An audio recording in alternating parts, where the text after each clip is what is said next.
It's not rocket science, is it? Just execution and staying on assignments and staying headboard into what's going on? No, I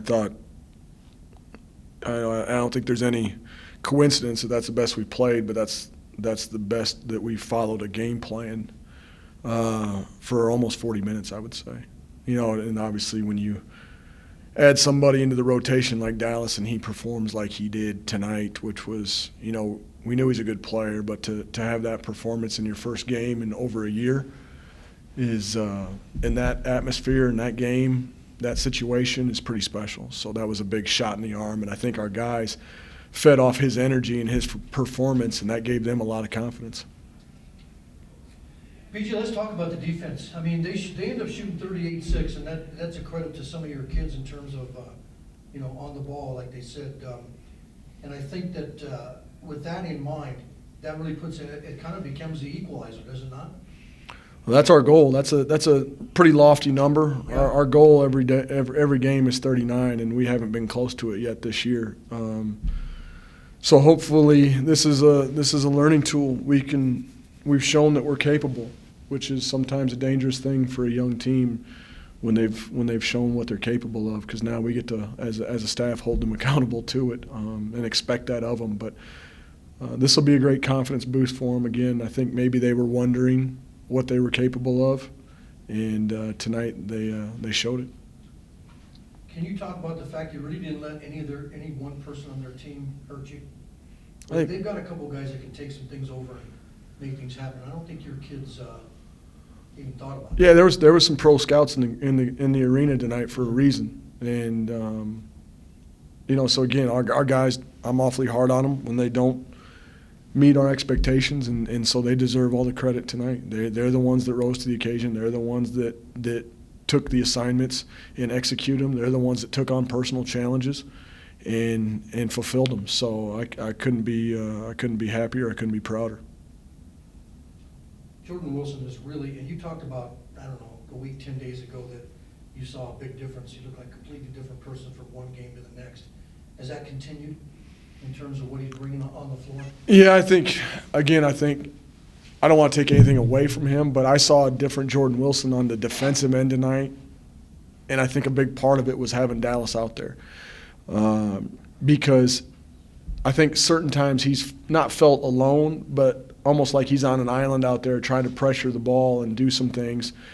And having another guy out there who has the athleticism and the lateral quickness to do those things along with him, I think they fed off each other.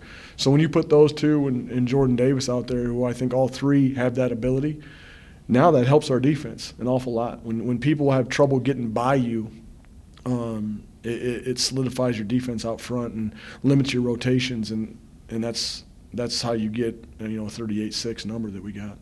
Are you? And you probably have seen this from day one, but it's really starting to show to anybody who doesn't see it on a day-to-day basis. He's got a lot of confidence in the offensive end too. Who's that? Jordan. Yeah, well, he works on it. He's been 5'7" his whole life. It's not like he just got there.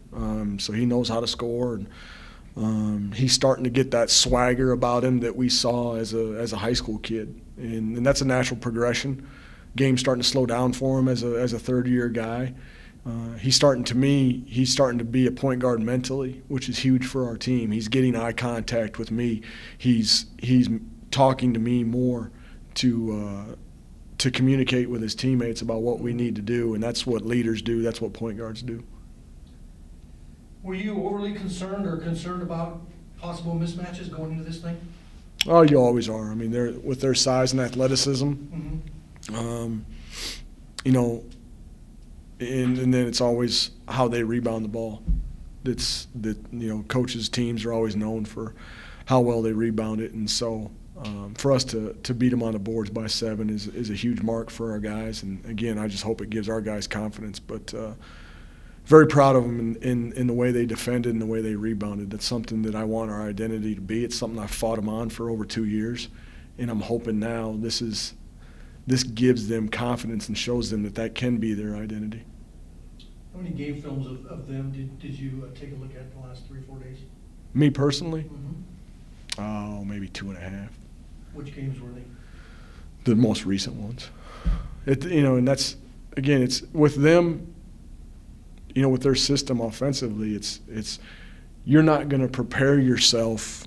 You can't take them out of what they do. They run motion offense. They're really good at it. So it's what you've done since August and the habits that your team has that's going to allow you to be successful.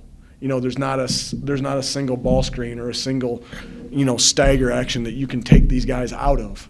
It's motion. It's playing. It's understanding roles defensively. This game, more than any other, is one that you just rely on your system. The same question that I asked the kids. This win's huge, but it becomes even bigger or less depending on what you do this week and maybe, from here forward.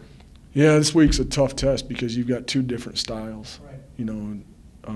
Now another test of DU and their matchup zone and the Princeton offense, it's a completely different deal. And that's going to be a mental test more than anything because we don't have a lot of prep time. And so our preparation is going to have to be much more mental than it is physical because I want them to be fresh as much as possible. So we have to prepare smart, and they have to come to the film room with the same intensity that they go to the practice floor, and value that as a time to get better. And that's a maturity thing. A lot of times young teams can't do that, and if we're going to continue this, those are what we're going to have to take advantage of every opportunity to get better, and that's just another opportunity. But I told them, be happy, don't be satisfied. And that's about as simple as you can put it. Be happy with your performance, but we can't be satisfied with anything right now. Anything, and I want to go back to that last 4 minutes of the game, anything at that time that maybe you were reiterating to your team to be, aware of or to be prepared for, kind of waiting for CSU to right. all of a sudden uncork or whatever? Patience on, and I know the kids said it, and that's what tells me that it's starting to sink through to them. Patience on both ends of the floor.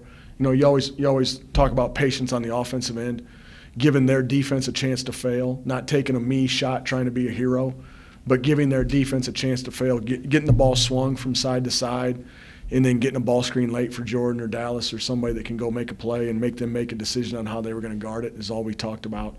It mainly just pounding patience in their head. And then defensively, the same thing. We just had to be solid.